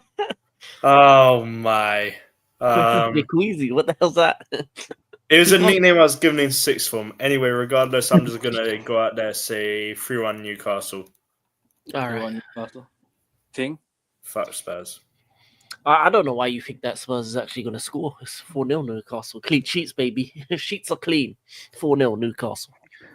Light work. Thomas Frank L. Bring back highlight for life. Newcastle, they got their win against Everton 4-1. 4-1 against Everton away. That was a big win, especially I didn't think Newcastle would be scoring 3 goals in the first half. I thought Everton would win that game. Crazily enough.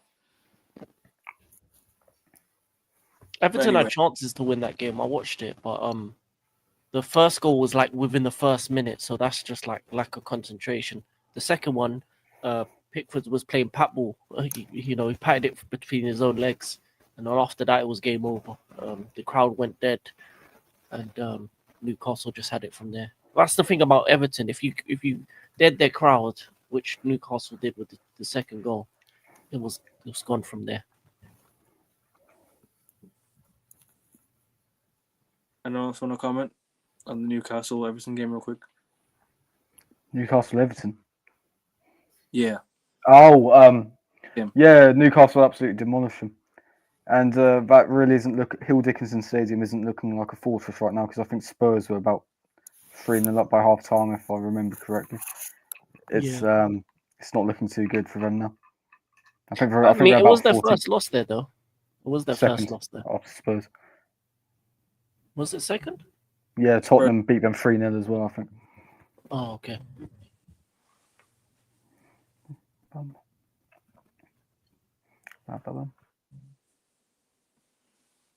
Yeah, was it this season that Tottenham won at Hill Dickinson? Yeah, 3-0 win. That was Everton's first loss at the Hill Dickinson Stadium. That second name's funny. Neuron activation. I don't know why Everton called it that, man. Or is it the area that Everton are in? I don't know. I think that's probably one of their legends or something. Maybe. Good old Hilly. I don't mean to be disrespectful. I don't mean to be disrespectful. How are we laughing at that? Oh my god. Yeah, it was 3-0 Tottenham. They won 3-0. Yeah, okay. Yeah, you're right. Oh no, there's a firm that has the rights for the stadium. That's why it's called the Hill Dickinson Stadium. Oh, it's actually a sponsor. Yeah, it's a sponsor. Yeah. They should have chosen a better sponsor. Firm in Liverpool. They should have chosen a better sponsor. I'm gonna lie, man. Why would you want the second name of your stadium to be Dickinson? Well, come on, man. Yeah, it represents Scousers, don't actually know.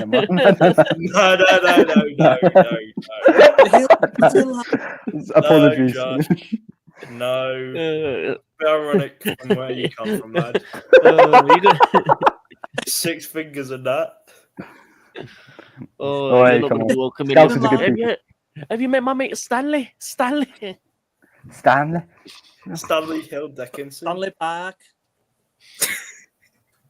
Best player in the world.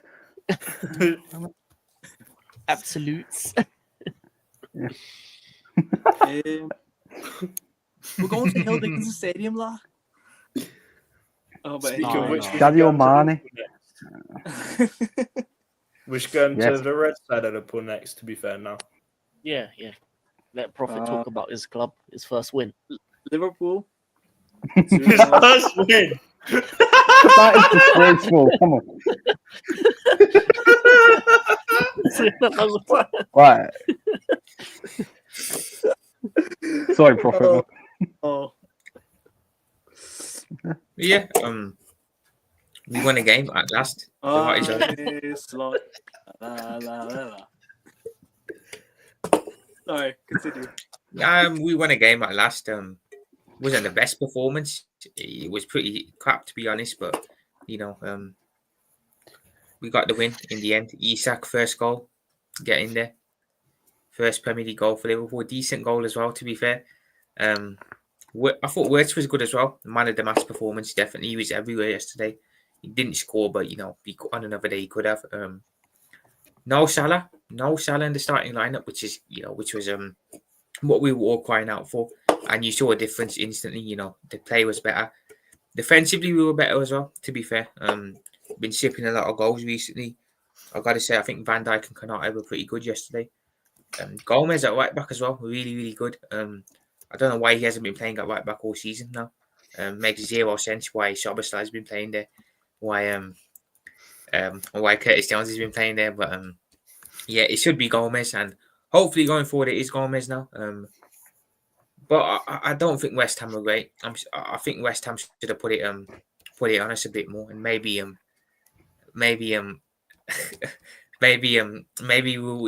would have been a different story. But we won the game. It's not going to change nothing for me though. The manager still has to go. It's still going to be slat out. But yeah, we'll see against Sunderland now what happens. That will be a tougher test. But weekend run ends and yeah. Okay, yeah. Listen, the game was really shit. I've got to be honest, like from a neutral perspective, but Liverpool. I mean, to be fair, this is West Ham, isn't it? I mean, like I saw a lot of Liverpool fans talking about how they finally found the system to go forward. At the end of the day, every club, every fan base thinks that once they play West Ham because they usually get a positive result, But listen, really critical for Liverpool to keep a clean sheet. No surprise, once Joe Gomez finally comes into the starting 11, Liverpool keep a clean sheet. We are the Oracle. We know what we're talking about. Isak, critical that he got his first goal. First Premier League goal, I should say. His second goal in Liverpool colours. That's going to do his confidence a world of good because I think it was quite poor in the first half. Prophet, as you said, Wirtz was very, very good as well. And Cody Gakpo, confidence boosting strike as well to seal the points and take 3 points back to Merseyside. In terms of the Paqueta red card, I mean that just smacks of like the betting allegations have got to come out again. After that was just idiotic what he did. It's And, funny how Isak hasn't scored a goal since Southampton in the Carabao Cup. September. Isak. Yeah. That's crazy, isn't it, when you think about it? Big up Ashaba. Big up to you, bro. Big up. The rest. Yes, Ashaba. Yes, we run that agenda. Sorry, Prophet. Continue, bro. Didn't mean to cut you off. Yeah, if there was one negative from the game, I think Gakpo wasn't great despite scoring. I don't think he was great. Gakpo. Other than that, like I said, it's still slat out. The manager still has to go, but we got to win, so that'll take some pressure off of him. But lose against Sunderland in the middle of the week, it's going to go straight back to how it was prior to this game. So we'll see what happens midweek.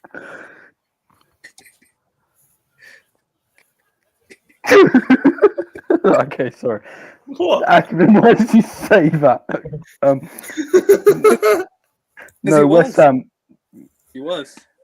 To be fair, West Ham were very, very poor. I think Nuno was far too cautious and paid I Liverpool too much expected more from respect. West Ham. I'll be honest with you.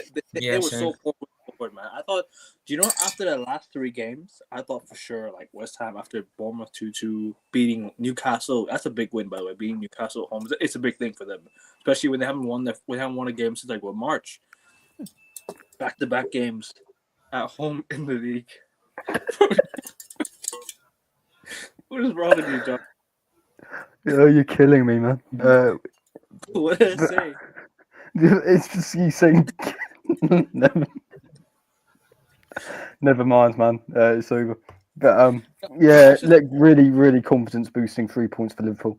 They've cut the lead at the top to 9, so Yeah, onwards and upwards for them. Onwards Exactly. and upwards. I wouldn't say Can that. I say something quickly?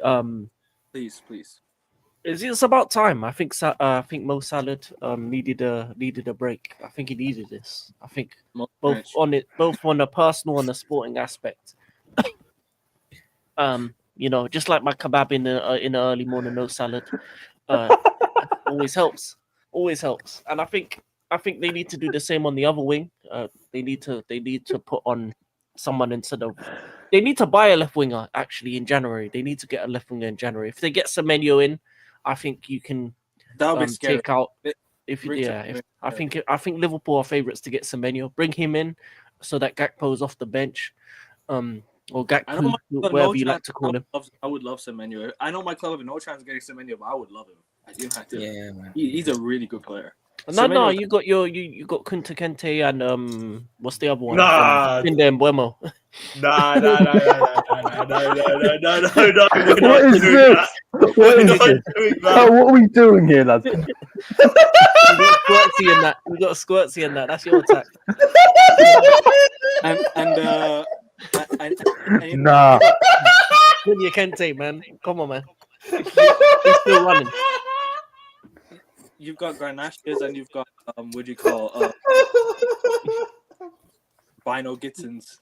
Yeah, I know. It's a long day, but I think it was good. It was good for Liverpool. I think Joe Gomez at right back really helped solidify the defense. And as I said, Salah does need a break, but both personal and in a sporting aspect. I think he got hit hard by the Jota situation, RIP, and I think for him, let him take a time off, let him go to Morocco for the AFCON, let him get some sunlight, touch grass and that.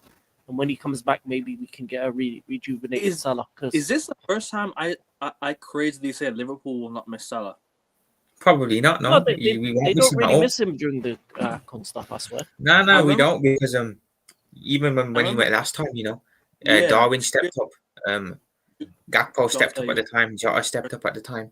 So we don't miss not as much now because we have options there. Obviously, even you had Firmino can just start right in. You even had Firmino at the time as well, who stepped it up for you guys. Yeah, Firmino as well, Mane. Yeah. So we've got options. But they have Isak, so Isak could be the one who steps it up. That could maybe. Confidence wonders as well. That could do. That was a good finish by Isak, and I think he's going to start scoring more goals. Obviously, a lot has been made, but he's been injured. He's not really been fully fit. Obviously, he didn't have a pre-season. So I think a lot of negativity on Alexander Isak, my Habesha baller. He's going to be all right, man. You're going to see a lot more of these coming soon. A lot more of these, a lot more of these. So, man, he's going to start scoring goals. Obviously, he ain't no Haaland. That comparison was a bit dumb.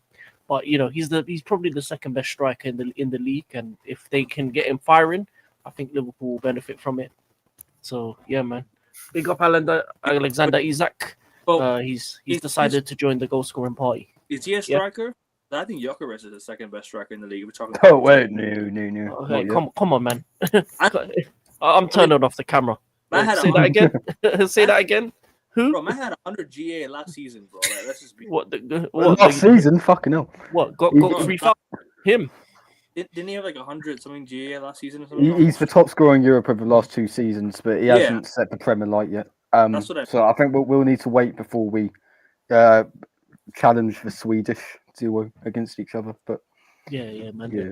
We know who the best Swede is, not Gyök too, man. Come on, let's be honest here. Anyway. I got to back my striker, man. Oh no! Oh wow, that was a good one. Second best striker, Gyökeres. Anyway, back to the second best striker, Isaac. Good finish and good win for Liverpool. And they need to continue the momentum in midweek. It's all good and well beating West Ham, but they got to continue to rack up them points. In the top 4 races heating up, and Liverpool need to, do their thing, get back in there, get back on that bike. And you never know. The way Arteta and Arsenal are moving, maybe you might even get back into the title race. Never know. So only 9 points away. Points. Yeah, keep getting them points. They're not going to catch Arsenal. They could. There's about a 60% chance they could. They can. So it's a 60-40. I don't think they will catch up. It's 140. Yeah. If I'm a betting man, there's a possibility. You never know. If Isaac starts scoring and they start playing well with this newfound success, they bring in Semenyo, get a DM in January. I think they will be all right. Get a centre back as well. Yeah, They need to get in Guehi. They do. The centre back situation Um, outside of the bro, two is a bit rewind back to interesting. the start of the show, bro. Rewind back to the start of the show. All the Arsenal Chelsea talk is there, bro. Big up to you, my guy. Yeah, but good win. It's good to see Profits happy a bit, peace, because it's been a bit of a struggle out here. You're gasping for air right now. It might just Bro. go back to being. Bro, you've been slandering your own club. Jeez, big ran. I wasn't doubting your club. You've been slandering your own club as well, man. So listen, Rambi, are you slot out yet, mate? Just out of curiosity. Drop it in the chat down below. I want to know your thoughts on that. I'm sure you must be slot out as well. I'm slot out. Anyways.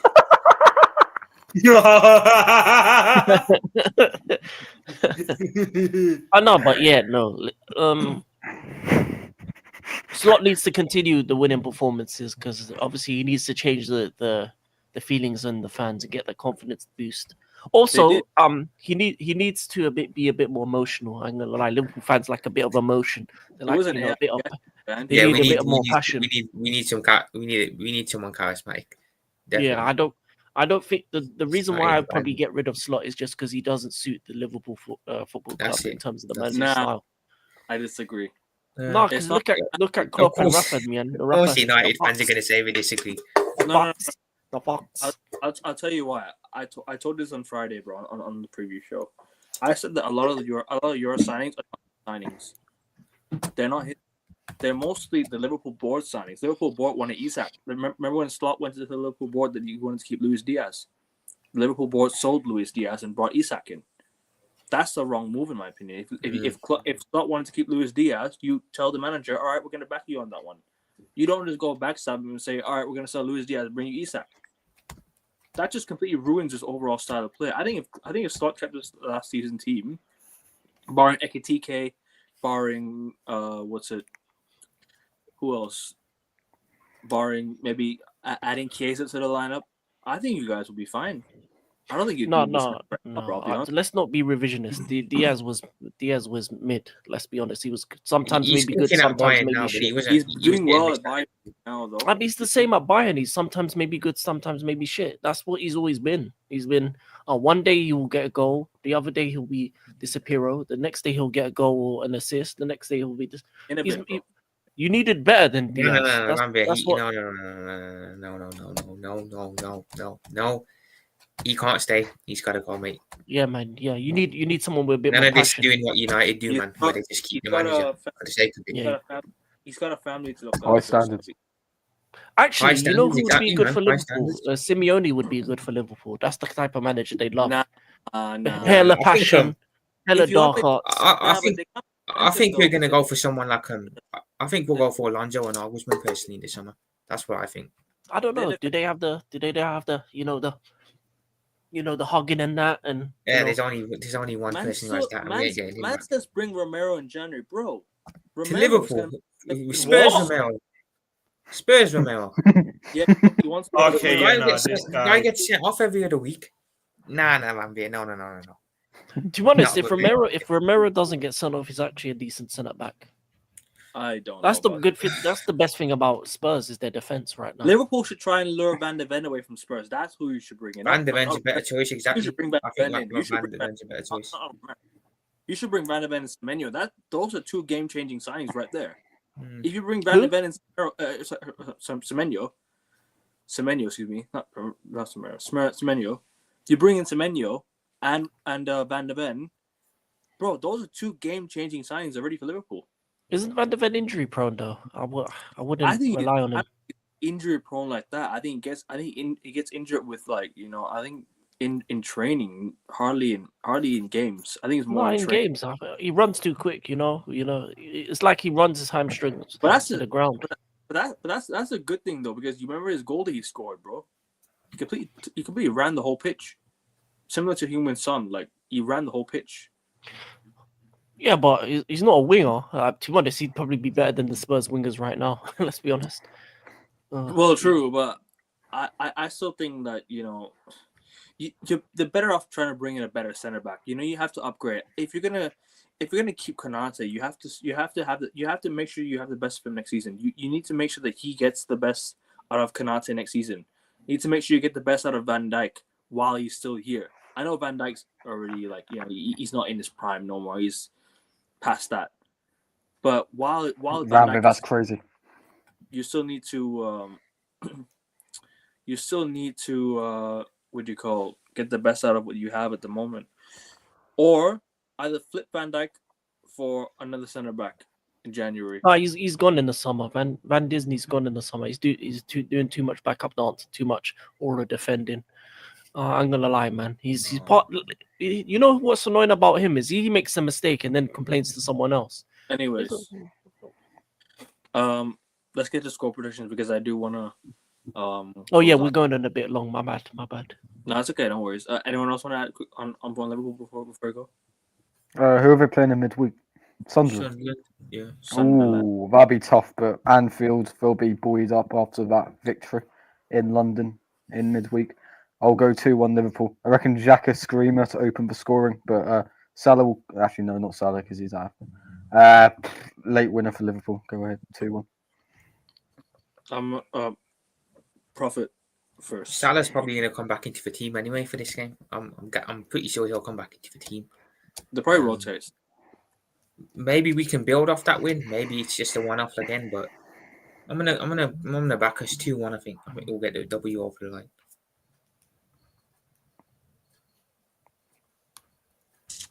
Yeah. Go with a.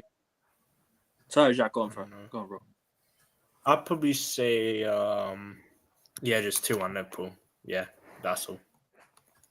Yeah. King. I'm gonna preface it on 2-1 either way, depending on if Salah plays. If Salah plays, 2-1 Sunderland. If he doesn't, 2-1 Liverpool. Romero's not better than Van de Ven, but bro. Why would you want? Why would you want your centre back to cause sort of revisionism? Why would you want your centre back to cause a collision on the pitch? After the World Cup ends, his contract ends with Germany.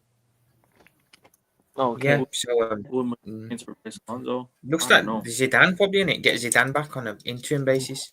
Give him our test. Zidane's probably going to be France manager. To be fair. Yeah. France. He's going to France. Head coach. Yeah. Who could be good for Madrid? Wouldn't be surprised if Sunderland, if it's a draw, Sunderland with energy. Yeah, they do. I'm gonna go with We ain't winning that easily, man. Sunderland are no mugs, Rambia. Man's that Slot went to Dubai in October. I don't know what he went to Dubai. Rambia, I don't know why he went to Dubai, mate. That's just so. I know why he went to Dubai. He went to that restaurant where they put him up for years. Nusret, no, not that guy. Not that guy. Salt Bay. Yeah. This is a good point. Zidane's been waiting for the French. Salt Bay. I don't think he'll I agree. He'll get the French job, to be fair. All right. Score prediction from me. I'm going to say 2-0 Liverpool. You think we're going to keep a clean sheet? Yeah. Bro, if United can keep against Sunderland, so can you, man. And your defense is better than ours. So. Your defense is it actually? I'm pretty sure we've conceded more, Bro, we concede goals really, really easily, man. You guys concede goals because your midfield just can't hold on to You conceded the same, both 20. Let's have a look. Yeah. Yeah, both conceded 20, bro. Oh, yeah, we're tied. Somebody's echoing. Is that me? Oh, it's Jack. Josh. Is it on now? Yeah, cool. It's Josh. Anyways, on to the next game. I won't do too much because I did the review show already today. United 2-1 Palace. First half, I'll be honest with you, start a bit of a lively start. Then the first half just completely went away. Poor penalty to give away. Was it a penalty? That's another debate for another show. I'll be honest with you. I don't really want to get into too much detail about that. Not much of a touch. Not much contact. in the box, to be fair. But listen, all in all, 3 points away at Sellers. First team to beat Palace since Everton was it in back in February, March of last season in the Premier League at Sellers Park. Good to finally score 2 goals at Sellers Park, man. Like I said, the last time we won away at Sellers Park was in 2020. Rashford Martial lockdown 2-0. And I remember that day, Palace got denied 2 offside goals as well that day. But listen, at the end of the day, I'll take it, man. All 3 points away at Sellers Park. Never an easy ground to go to. It's been our kryptonite the last few years. I can't lie to you, going away to Sellers Park. But listen, 3 points is 3 points. Can't complain. The performance could be a little bit better, but listen, I'll take it all day, every day. If you're gonna start bad and we go in the second half, I'll take that. Poor penalty giveaway, even though was it a penalty, I don't know.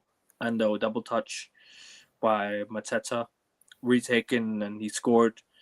Set Lamens the wrong way twice. But listen, that's great. It's great because we got 3 points and great comeback. 2 good goals by United. Xerxes, really nice finish, tough angle. Got the goal with his weaker foot. Even and Mason Mount, lovely strike into the corner. Anderson, poorly positioned. And look, I'll take 3 points all day, every day, man. And West Ham at home. I mean, the first loss against West Ham at home was last season, 2-0. But other than that, we usually do well against West Ham at home. I expect nothing better, but a better performance at Old Trafford. Better performance. I expect a bit better from United. Expect a lot more. I don't really want to get too much into the preview. I'll do a preview on the Brett Number Round Pod show on my channel later. In regards to just West Ham, they played poorly against Liverpool. They weren't amazing against Liverpool. I expected more from West Ham, but they'll still be a bit dangerous going forward with Jarrod Bowen. Like, Jarrod Bowen's a player that you just don't know what he's gonna do. He's a good player on his day, Jarrod Bowen. But I expect nothing more than Man United win. I want to go 2-1 Man United. I think we'll win the game. I think we should have enough to get the win, if all goes our way. Obviously, I mean, we like I said, I don't want to start off bad and come out bad in this and do well in second half. I want it to be good for 90 minutes straight. I don't want to just have one bad half and one amazing second half. Listen. If it's 3 points, 3 points. I want to just play well for the whole 90 minutes and just have a good game. And just like I said, get 3 points. The players perform in the tougher games. Exactly. That's literally what happened this season. That's the story of our season, bro. We're playing them at home. It should be a win, but Wolves are also shit. This should be a win. 3 wins in a row, but I don't trust our players. I don't trust our players either, mate. I don't trust our players as well, mate. Why don't we get Semenyo for the left wing? Because I don't trust Ineos to sign him. I don't trust Ineos to go and spend the money. I think most match-going Liverpool fans will be loyal to the manager. Plus, he won the Prem. It wasn't even Diaz's goals and assists. Liverpool was just pressing and pushing for the badge. I'm just reading out the comments that I missed out. Sorry about that. Just reading out the comments. Anyone else?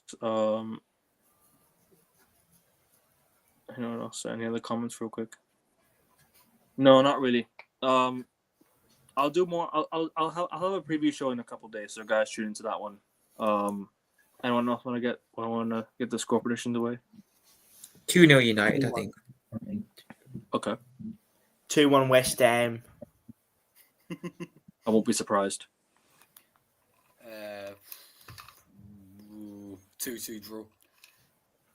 I say I think King mentioned it like earlier on this stream. I mean, going back to the Crystal Palace game quickly, they tired in the second half, and that's the struggle they've had to have with balancing their European fixtures. But United took full advantage of that in the second half. Amarim evidently got into them, and I think you'll continue your unbeaten. Well, you'll continue your revival after that shambolic Everton display, and I think you won't win, but you'll get a point, I suppose.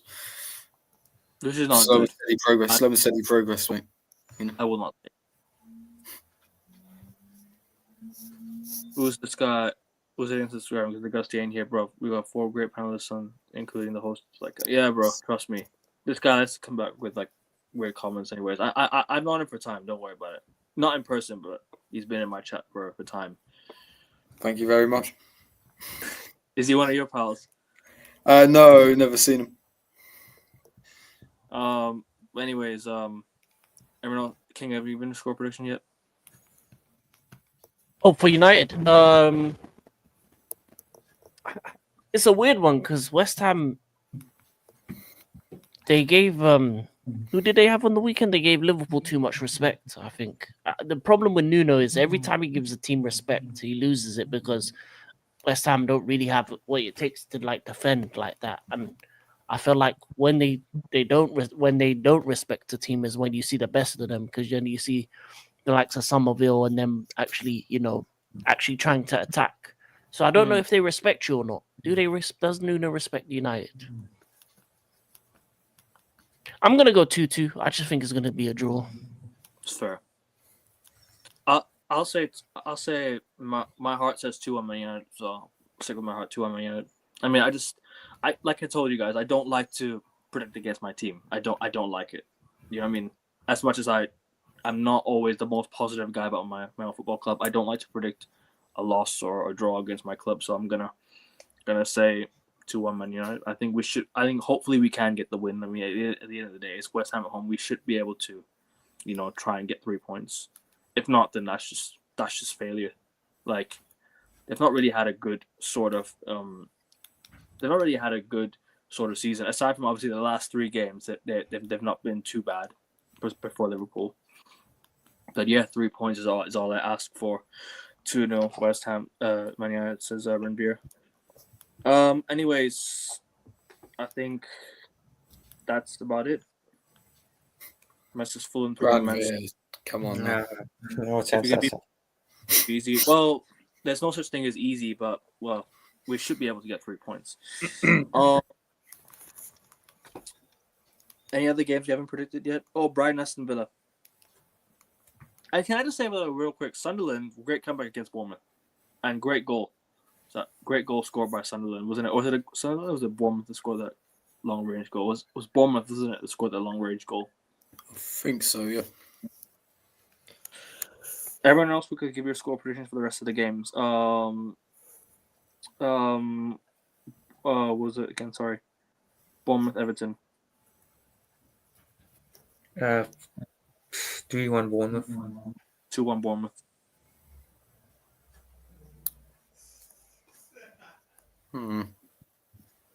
Tough one to predict. I'll go 2-2 because Bournemouth seems to be in a bit of a slump at the minute.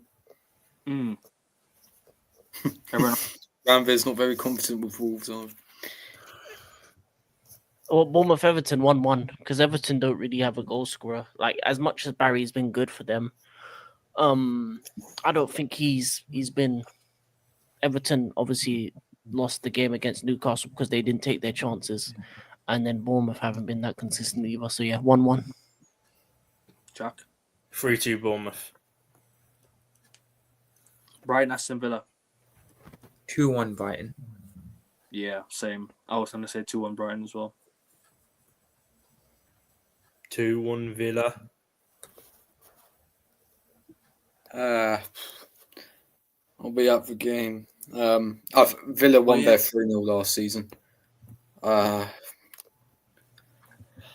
go 2-0 Villa because they really seem to be picking up the pace after a really slow start. I think they're level on points with Chelsea now. So fair play to Unai Emery for how he's managed to recover the season after such an appalling start. I reckon it will continue. Brighton are up to 5th as well. They should be on more points. A few own goals have gone against them. That could have been avoided, but it'll be a good game. But I think Aston Villa will have too much. I think Emery will tactically outwit, what's his name, Fabian Herzl. Yeah, Herzl, yeah. Everyone else giving your score prediction, Jack and King? 2-1 Villa. Nice. King? Who do Villa play again? Brighton away. Brighton. Brighton away. Ooh. 2-2. Bears. Burnley, Crystal Palace. I'm gonna go 2-1 Crystal Palace. They'll have a bounce back win. 2-0 Crystal Palace. 2-0 Burnley. Okay. 2-0 Palace. King.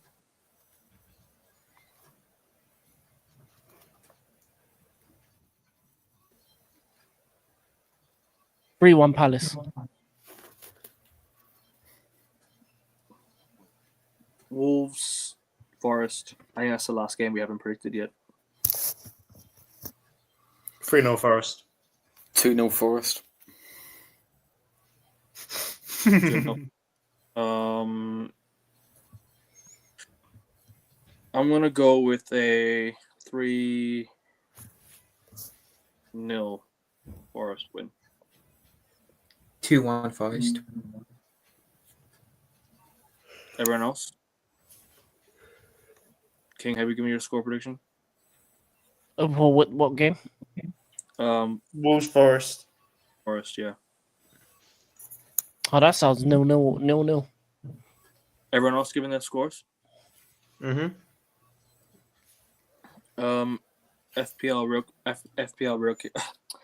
can't fucking talk. FPL recap. FPL recap. We guys saying we guys saying for this week.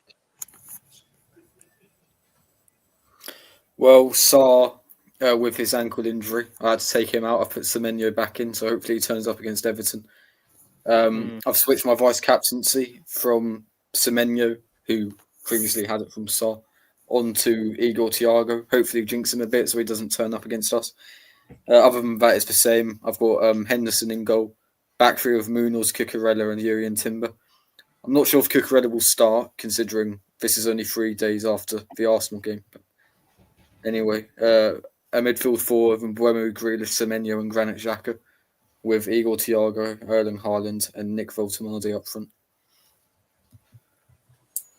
I had a stinker this week. I had 39 points. I had a horrible week. Dubravka got me 1 point. Munoz 1, Timber 2, Senesi 2, Semenyo 1, Mente 3, Sarr 1, Saka 5. Igor Thiago though brace, and Haaland 4. Captain Mateta scored 6 points with me, and Josh King got me 5 points.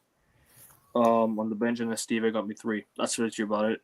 Everyone else want to talk about FPL? And what are you planning to do for this week, real quick? I'm going to bank up my free transfers. I've given you the lineup that I've picked for the weekend. I was considering putting Twanzebe in because Crystal Palace look like they're looking a bit shaky, especially if Cucurella or Timber get rested in midweek. But do it, bro. I'm going to stick with it. So. If you have the funds to do it, then. If you have the funds to bring Bruno in, then bring him in. So Wendy's a shout, though, Sanke. I'll give you that. Jack, what are you planning to do for this week? I've got 2 players injured. One player suspended, 1 injured. Sarr and Senesi. So I'm thinking of bringing in a defender using my free transfer this week, and I'm just trying to decide who. Because I was thinking about Cucurella, but I don't know, to be fair. So I'm planning to take out Ismaila Sarr. I need to take out Senesi. Need to take out, unless Senesi is just suspended. Yeah, Senesi's just suspended until next week. King, real quick, is Achimpong in the? Is he gonna get minutes? I don't think so. I don't know. Well, it's very rare he gets minutes. Well, I'm thinking of bringing a midfielder and a defender in. I think my attack is fine. I might captain Mateta this week. Thinking about captaining him, and might make some changes to my goalkeeper as well. Fofana would be a good one to put in. Fofana from what was it? Chelsea. Yeah. I don't know if he's going to play midweek. Midweek's a bit iffy. Wait, who do you play again midweek? Oh, you play? Was it Leeds? Oh yeah. But anyways, guys, I do have to close out now. Subscribe to everyone in the chat. The link is in the chat. Subscribe to Josh. Subscribe to myself, Prophet, and King. Let's get King to 200. Let's get myself to 520. Get Prophet to 600. We got to 555, bro. 550, sorry. And yeah, everyone else, see you guys on the weekend. Like, share, subscribe. Good night. Peace. Peace. Up the Arsenal.